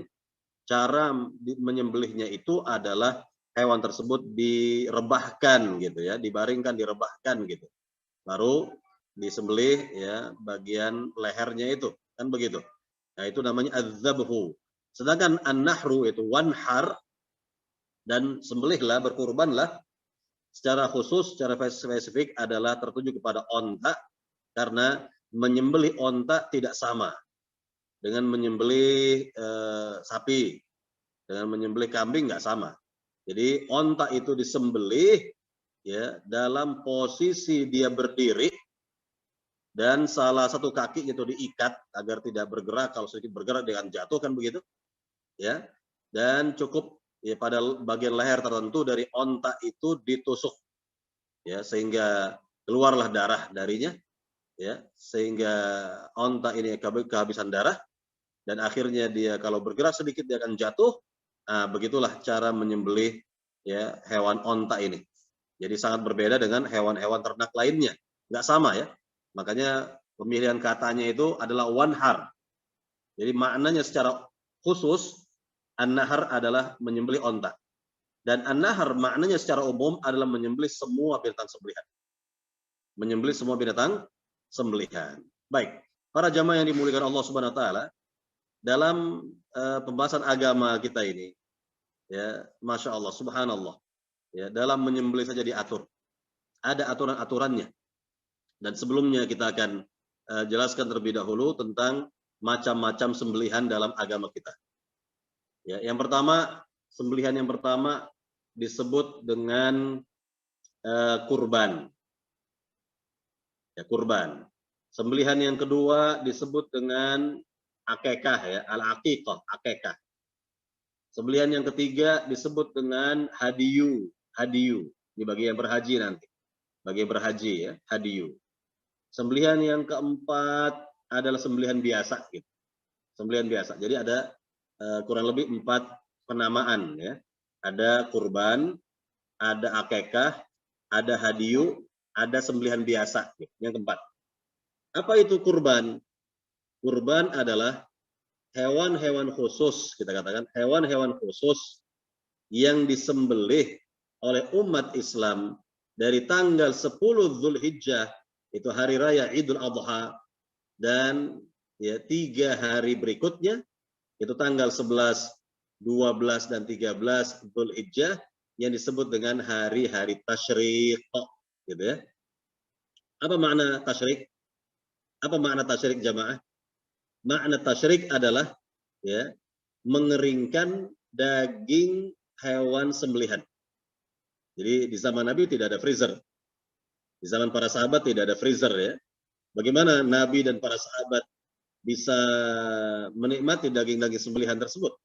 Ya, kalau yang dimakan kan kalau sekali makan ya nggak begitu banyak lah, sedikit saja. Sebenarnya begitu. Sedangkan sisanya bagaimana? Sisanya itulah yang dikeringkan oleh Rasul, dikeringkan oleh para sahabat, ya diterik sinar matahari di gurun pasir kurang lebih 3 hari, ya tanggal 11, 12, dan 13, ya insya Allah daging-daging itu kering, ya dipotong tipis-tipis, ya lalu dijemur seperti dendeng gitu ya, kurang lebih seperti itulah, ya maka dia akan kering dalam tempo 3 hari. Ya, diletakkan di atas batu begitu di padang pasir, maka dia akan kering dalam 3 hari insya Allah taala. Nah, inilah disebut dengan tasyrik, yaitu hari-hari mengeringkan daging hewan sembelihan. Maka disebut dengan hari-hari tasyrik, gitu ya. Tanggal 11, 12, dan 13 Dzulhijjah. Baik. Ini disebut dengan hewan-hewan kurban. Ya, seperti hewan kurban itu domba atau kambing, kemudian sapi ya, kemudian juga onta. Nah ini semuanya ini ada kriterianya. Nanti kita akan jelaskan pada waktunya insya Allah di bulan depan insya Allah taala. Kita akan jelaskan insya Allah. Kemudian para jamaah yang dimuliakan Allah Subhanahu Wa Taala, ya yang berikutnya lagi berkaitan dengan akekah. Apa itu akekah? Akekah adalah kambing, ya 1 ekor kambing bagi bayi perempuan, 2 ekor kambing atau domba ya bagi bayi laki-laki yang lahir, yang disembelih pada hari ke-7 dari kelahiran bayi tersebut. Jadi bayi ini umur 7 hari, maka pada hari ke-7 itulah ya akekahnya disembelih. Kambingnya itu disembelih, dan kambing yang disembelih itu adalah akekah. Disebut dengan akekah, itulah akekah. Kambing yang disembelih pada hari ke-7 dari kelahiran bayi adalah namanya akekah. Al-aqiqah bahasa Arabnya. Kemudian yang ketiga hadiyu. Hadiyu artinya seekor kambing bagi jamaah haji yang berhaji tamattu atau haji kiron namanya, ya, yang ya disembelih persis waktunya sama dengan hari-hari kurban dari tanggal 10 sampai tanggal 13 Zulhijjah, ya, dan disembelih di negeri Mekah. Disembelihnya itu di negeri Mekah. Jadi siapa saja yang berhaji ya tamattu atau berhaji kiron itu wajib menyembelih ya per orang itu seekor kambing. Ya, seekor kambing. Jadi bisa belinya di sana langsung di Mekah dibeli ya. Biasanya di Mekah itu sudah ada tempat-tempat pembelian ya hewan hadiyu ataupun hewan kurban juga. Ya, biasanya langsung itu ada pada konter-konternya resmi dari pemerintah Saudi Arabia untuk yakni pembelian hadiyu dan juga pembelian hewan kurban.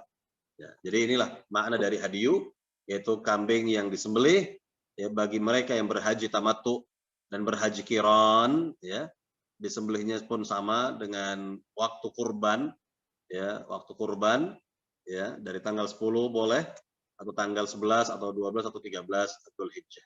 Nah, inilah berkaitan dengan 3 penamaan sembelihan.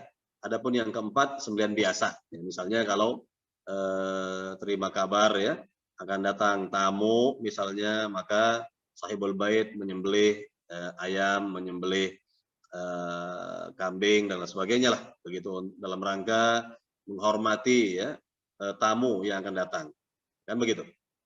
Jadi inilah berkaitan dengan nama-nama sembelihan dalam agama kita.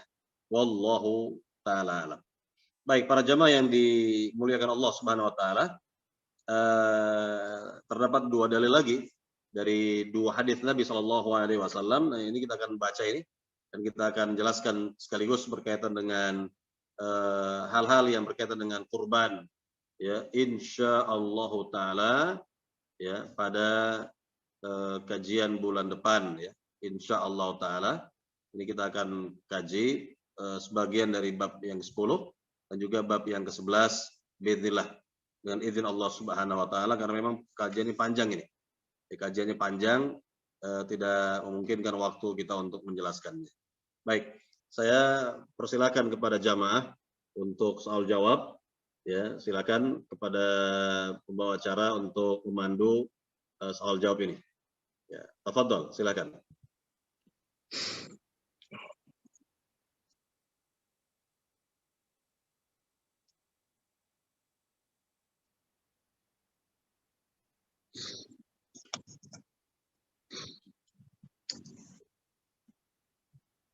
Baik, silakan. Ya, terima kasih Ustadz. Jazakallahu khairan barakallahu fiik. Selanjutnya kita akan lanjutkan dengan sesi tanya jawab. Bagi jamaah yang ingin bertanya, silakan menulis di kolom chat.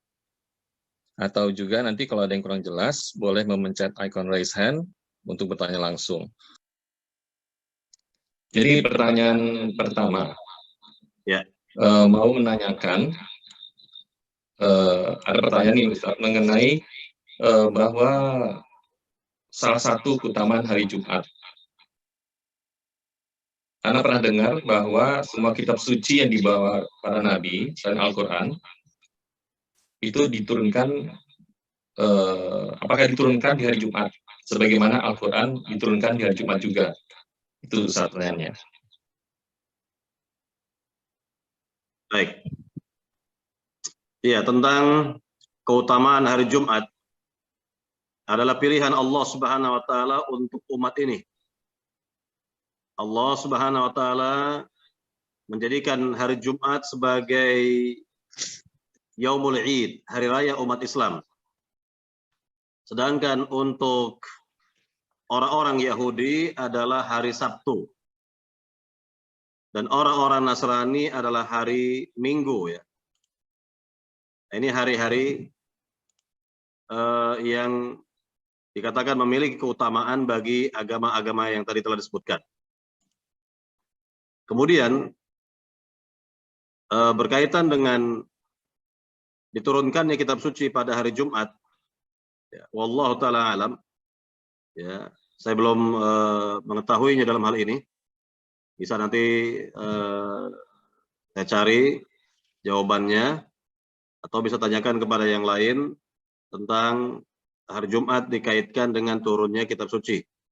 Yaitu turunnya kitab suci, yang pasti Al-Quran Allah sebutkan turun pada bulan ya, Ramadan. Ya. Pada bulan Ramadan Allah Subhanahu wa taala turunkan Al-Quran Al-Karim. Ya. Syahr Ramadan alladzi unzila fihi Al-Quran. Bulan Ramadan yang diturunkan padanya Al-Quran Al-Karim.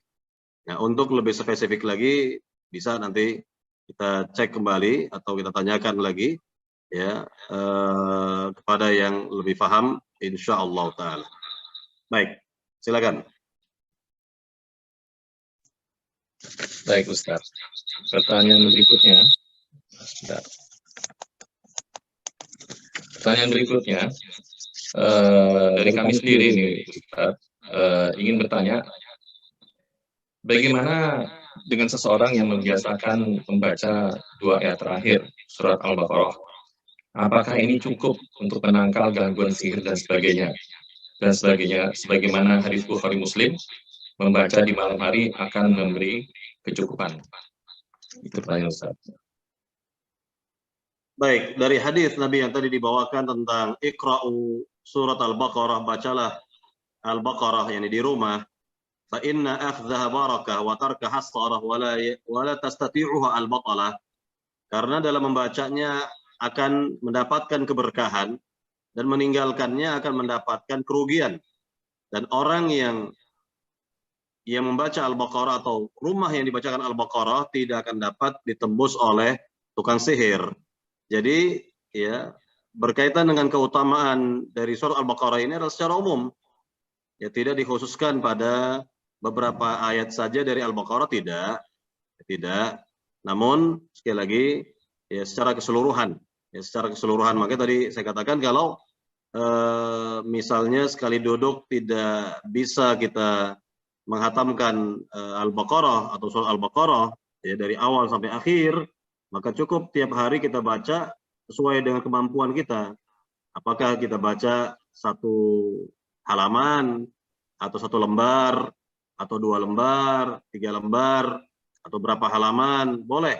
Sampai akhirnya kita menyelesaikan surat Al-Baqarah, nanti balik lagi dari awal, begitu. Kurang lebih seperti itu. Ya, selain dari bacaan rutin yang kita baca dari Al-Quran Al-Karim yang kita lanjutkan begitu. Nah, jadi tidak kita khususkan pada ayat-ayat tertentu dari surah Al-Baqarah, namun secara keseluruhan. Kira-kira begitu. Jadi yang memang yang paling utama kalau kita sendiri sebagai sahibul bait yang membaca. Ya, karena memang sebagian orang begini, sebagian orang karena mungkin belum bisa baca Quran, terus ya setel murotal dari surah Al-Baqarah gitu ya. Ini bagus-bagus saja seperti ini, baik-baik saja yang seperti ini. Namun yang terbaik itu adalah yang membacanya adalah sahibul bait, ya, penghuni rumah tersebut, ya, yang membacanya. Ya. Nah, inilah yang terbaik yang Nabi katakan tadi kepada para sahabat. Ya. Nabi katakan kepada para sahabat, bacalah oleh kalian surat Al-Baqarah. Ya, kira-kira seperti itu. Wallahu ta'ala alam. Baik, silakan. Baik, Ustaz. Kalau begitu tidak harus 2 ayat terakhir dari surat Al-Baqarah ya, bisa diangsur mungkin per halaman membacanya.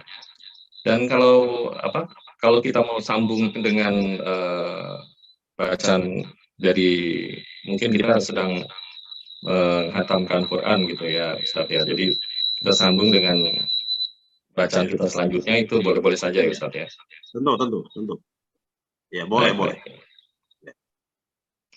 Ya, selanjutnya kami persilakan kepada peserta kalau masih ada pertanyaan. Ada yang tertulis pertanyaan, silakan. Yang tertulis belum ada nih, Ustaz. Sambil menunggu, kami ingin menanyakan mengenai penjelasan Ustaz tadi, mengenai orang-orang yang meminta Zatul Anwar.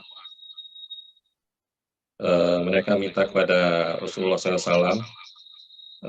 Ini apakah masih merupakan syirik asbar berarti, Ustaz ya? Jadi belum syirik akbar. Nah, mungkin boleh dijelaskan kepada kami di mana nanti letak batasannya. Apakah karena ini mereka baru meminta ya, sehingga masih masuk dalam golongan syirik asgar? Bisa tolong dijelaskan kembali, Ustaz? Iya. Pertama, kalau berkaitan dengan jimat ya, ini kan masuknya kepada jimat sebenarnya ini. Begini, kalau seorang meyakini bahwa jimatnya itulah yang memberikan keselamatan, memberikan semacam pertolongan, atau yang semisal bukan dari Allah Subhanahu wa taala, bukan dari Allah, ini syirik besar. Ini syirik besar. Nah, inilah yang kebanyakan difahami seperti ini. Ya, ini orang-orang musyrik itu memang yakinnya seperti itu. Yakinnya seperti itu. Artinya mereka yang dahulu ya orang-orang musyrik dahulu menggantungkan senjata-senjata mereka di pohon keramat itu. Nah, itu kan dalam rangka apa? Ya, dalam rangka mereka percaya diri bahwa senjata itulah yang akan yakni memberikan kemenangan gitu ya, keberhasilan dan seterusnya. Nah, jadi ini yang mereka fahami dahulu seperti itu. Ini syirik besar. Ya, jadi mereka itu berbuat syirik dalam keadaan ya senang atau lapang lah begitu ya. Namun dalam keadaan susah, orang musyrik dahulu justru ingatnya kepada Allah Subhanahu wa taala. Nah, kemudian yang kedua, sekarang keadaan yang kedua, kalau seorang masih meyakini kekuatan itu milik Allah Subhanahu wa taala, kemenangan itu datang dari Allah Subhanahu wa taala, cuma ya kurang pede rasanya kalau tidak bawa jimatnya itu, kira-kira gitu ya. Kurang pede gitu ya. Kalau jimatnya itu nggak kebawa gitu, atau dia akan merasa pede kalau memang dia memegang jimatnya dalam perang, dalam keadaan apapun kan begitu, tapi dia masih yakin bahwa kekuatan dan keberhasilan dari Allah Subhanahu wa taala, maka ini syirik kecil. Kalau seperti ini syirik kecil namanya. Jadi perlu kita fahami, kita bisa bedakan mana yang syirik besar, mana yang syirik kecil. Nah, kira-kira gitu. Nah, ini pun sama nih. Misalnya dengan berobat. Ada orang berobat ya, ke dokter. Lalu diyakini bahwa dokter itulah yang menyembuhkan atau obat itulah yang menyembuhkan, bukan Allah Subhanahu wa taala yang menyembuhkan. Ini adalah syirik besar. Ini syirik besar, gitu ya. Syirik besar. Tapi kalau seorang, saya yakinnya ke dokter si A deh, ya, lebih seret ke dokter si A, ya, dan lebih percaya diri dengan dokter si A misalnya, ya, ada semacam itunya begitu, atau dengan obat ini, ya, obat tertentu misalnya, ya, tetap Allah lah yang menyembuhkan, Allah lah yang ini, tapi dia yakin dengan yang seperti ini bisa berbahaya juga seperti ini. Bisa menjurus kepada syirik kecil. Tapi kalau kita jadikan obat sebagai wasilah saja, sebagai usaha saja, dan betul-betul Allah lah yang menyembuhkan, bukan obat itu. Ya, bukan dokter pula. Ya. Jadi dokter atau obat itu sebagai apa namanya? Usaha saja, bagian dari usaha kita begitu ya. Usaha kita untuk sembuh, untuk sehat begitu, tapi Allah lah yang menentukan segala-galanya, yang menyehatkan kita, menyembuhkan kita. Ini baru benar. Nah, ini yang baru benar. Jadi yang menyembuhkan itu bukan obat, Allah Subhanahu wa taala. Jadi obat itu hanya sebagai usaha kita, bagian dari usaha kita, karena yang diminta oleh Rasul kepada kita itu usaha. Gitu ya, ikhtiar gitu. Apa kata Nabi? Ya, yakni Nabi mengatakan kepada kita semua, i'malu fakullun muyassar lima khuliqalah. Berusahalah kata Nabi. Berikhtiarlah karena semuanya akan dimudahkan oleh Allah Subhanahu wa taala.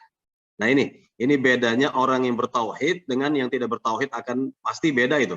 Di hatinya itu pasti berbeda dalam mensikapi obat atau dokter gitu ya. Kurang lebih seperti itu. Ya, kurang lebih seperti itu. Jadi ini pentingnya kita belajar tauhid di sini, karena ini ada kita katakan tipis sekali, dan orang yang nggak belajar tauhid, tidak mempelajari tauhid, tidak akan paham di sini, tidak akan mengerti mana itu syirik besar, mana syirik kecil, mana yang dibenarkan gitu ya. Nah, ini perlu difahami di sini. Nah, kira-kira begitu. Nah, contohnya lagi, misal kita ikhtiar berobat misalnya dengan air zam-zam, boleh-boleh saja, karena memang air zam-zam ini ma'un mubarak kata Nabi, air yang diberkahi, namun kita yakini bahwa Allah lah yang menyembuhkan, bukan air zam-zam itu yang menyembuhkan, bukan ya. Atau dengan minyak apa namanya, zaitun, habatus sauda, atau madu ya, atau terapi dengan susu ya, susu onta misalnya, dan seterusnya, yang memang jelas ada nasnya dari Nabi atau dari Al-Quran, kan begitu? Jelas Allah lah yang menunjukkan ahli itu semua, Allah lah sekali lagi yang menyembuhkan, memberikan kesehatan dan seterusnya. Dan adapun usaha dan ikhtiar itu yang disyariatkan. Ya, itu yang disyariatkan kepada kita semua untuk melakukannya ya, dan seterusnya begitu. Wallahu taala a'lam. Nah, silakan. Baik Ustaz. Ya, jelas sekali ya penjelasan dari Ustadz. Jadi memang pentingnya kita belajar ilmu tauhid ini untuk memahami itu semua. Dan bagaimanapun juga, apakah itu syirik besar atau syirik kecil, tetap namanya syirik ya Ustadz. Jadi ini tetap Itu syirik, lebih ya. berbahaya daripada dosa besar Ustadz, gitu ya. Betul, betul, betul. Jadi memang harus diwaspadai gitu. Itulah gunanya kita belajar ini ilmu tauhid. Kemudian satu lagi poin tadi yang bisa kami ambil sambil simpulkan adalah bahwa kita hendaknya menyibukkan diri dengan bertabaruk dengan yang syar'i, begitu Ustadz ya. Banyak sekali yang kita bisa sibukkan diri dengan hal-hal dengan bertabaruk yang sesuai syariat, yang syar'i. Jadi justru harus menghindari dengan cara tabaruk yang tidak sesuai syariat. Kira-kira gitu Ustadz ya. Iya, yang sesuai syar'i tentunya dengan syarat ikhlas dan mutaba'ah. Ikut dengan contoh Rasul, sesuai dengan contoh Rasul Shallallahu Alaihi Wasallam. Baik Kira-kira Ustadz. seperti itu. Baik, insya Allah. Ya, selanjutnya belum ada lagi nih Ustadz. Mungkin ada dari peserta jamaah yang ingin mengajukan pertanyaan. Secara langsung juga boleh. Masih ada waktu. Kami persilahkan.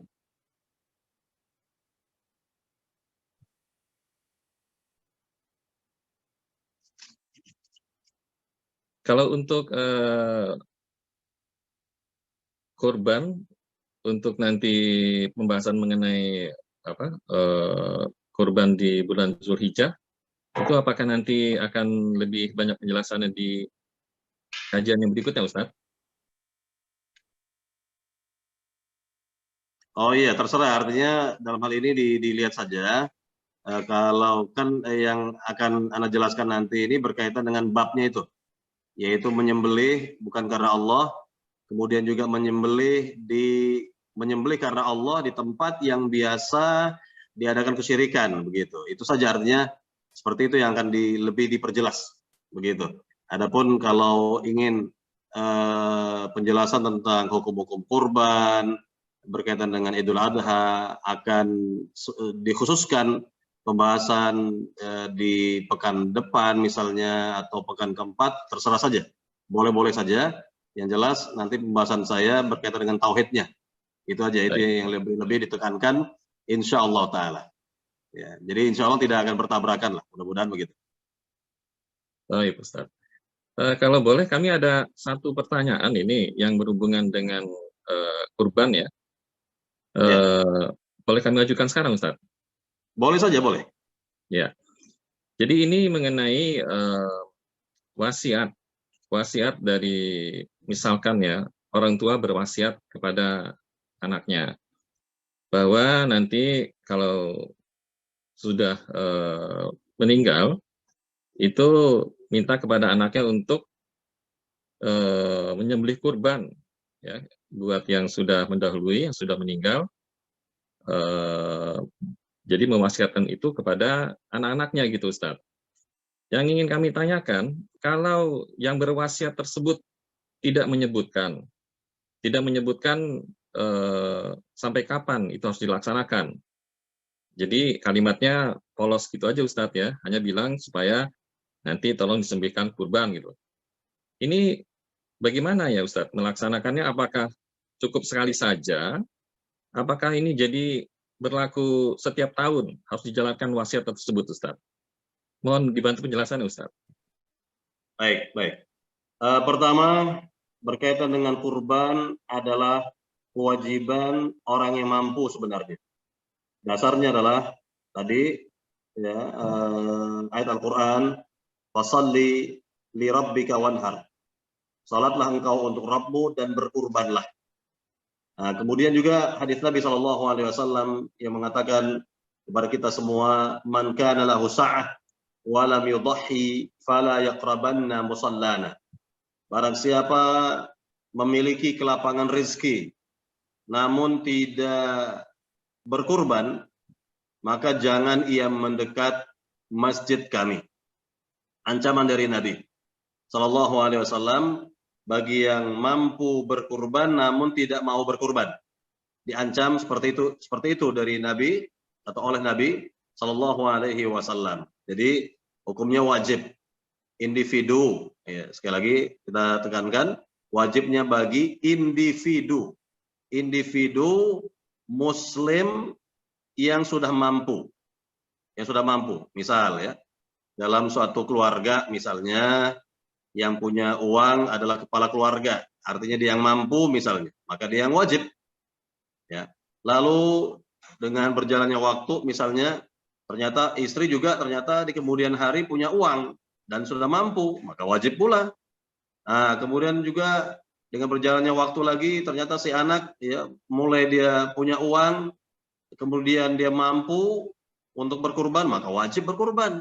Maka individu-individu mereka lah yang wajib berkurban. Ini yang kita tekankan. Kenapa? Karena ada di negeri kita kurban itu pertama atas nama perusahaan, kan nggak jelas itu. Bukan atas nama individu muslim kan, atas nama perusahaan. Yang kedua, ya kurban apa namanya ini, kolektif ya. Seperti di sekolah misalnya. Ya ada 40 atau 30 siswa, patungan masing-masing. Ya, berapa begitu ya. Ya kemudian beli seekor kambing. Ini siapa yang berkurban? Nggak jelas seperti ini. Kan gitu. Ya. Ini tidak benar yang seperti ini. Ini bukan kurban namanya, tetapi sembelihan biasa. Bukan hewan kurban tapi hewan sembelihan biasa gitu. Ya, atau yang pernah saya dengar lagi ada di lingkungan tertentu itu orang non muslim menyerahkan seekor kambing pada hari raya Idul Adha katanya kurban. Ya ini sih sembelihan biasa. Kalau dalam kacamata agama ini sembelihan biasa bukan kurban namanya. Karena berasal dari seorang non-Islam, kan begitu. Ya, bukan kurban tapi sembelihan biasa.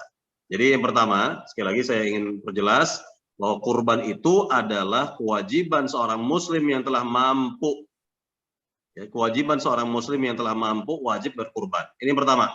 Yang kedua, kalau tadi berkaitan dengan wasiat, ya, ada orang tua tadi dikatakan berwasiat kepada anak-anaknya yang memang ya anak-anaknya mampu juga gitu ya berkurban, maka jalankan wasiat ini sekali saja cukup.